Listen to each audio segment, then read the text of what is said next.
রাজধানী নিরাপত্তার বিষয়টি নিয়ে কথা বলতে চাই, এ পর্যায়ে যেতে চাই গুলিস্তানে, সেখান থেকে যুক্ত হচ্ছে সহকবি সাদুজ্জামান সাকিব।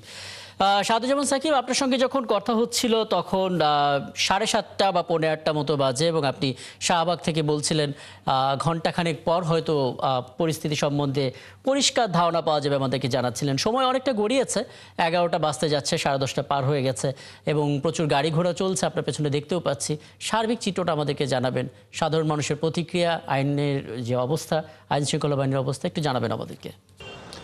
রাকিব, অফিসগামী মানুষ কিন্তু তারা আসলে নিয়মিত অন্যান্য দিনের মতোই তারা আজকে বের হয়েছেন এবং রাজধানীতে গণপরিবহনের উপস্থিতিও কিন্তু অন্যান্য স্বাভাবিক দিনের মতোই রয়েছে। পাশাপাশি আমরা আজকে বাড়তি যেটি দেখতে পাচ্ছি যে আইন শৃঙ্খলা বাহিনীর ব্যাপক উপস্থিতি, বিভিন্ন পয়েন্টে বিভিন্ন জায়গায় চেকপোস্ট বসিয়েছেন তারা, সেনাবাহিনী, পুলিশ, র্যাব, বিজিবিও রয়েছেন সাথে।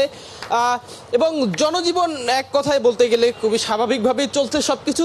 কোনো ধরনের বাড়তি যানবাহন কম, যানবাহন সংকট আমরা যেটি গত বৃহস্পতিবার কিছুটা লক্ষ্য করেছিলাম সেটি আজকে নেই।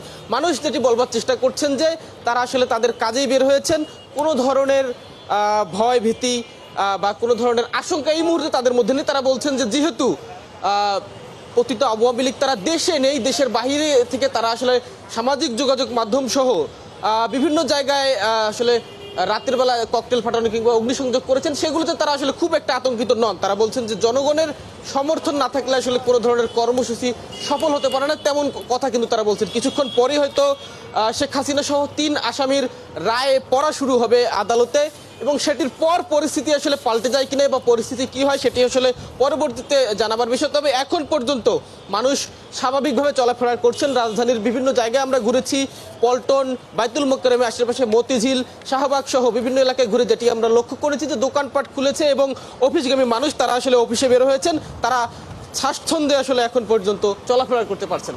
রাকিব, অনেক ধন্যবাদ। সেক্ষেত্রে আরেকটা বিষয় একটু জানতে চাই সাদুজ্জামান সাকিব, আমরা দেখতে পাচ্ছি শহরের বিভিন্ন মোড়ে মোড়ে পুলিশ চেকপোস্ট বসেছে এবং বিশেষ করে মোটর বা সাইকেলে যারা আছেন তাদেরকে চেক করা হচ্ছে, সন্দেহজনক কিছু থাকলে সেটার জন্য প্রশ্নবিদ্ধ করা হচ্ছে। এখানে আসলে সেরকম তল্লাশি চোখে কেমন দেখেছেন এবং এখন পর্যন্ত আসলে সাধারণ মানুষ যারা আছেন, যারা আসলে এই চেকপোস্ট দিয়ে গেছেন, তারা আসলে কি বলছেন এই উদ্যোগটা নিয়ে?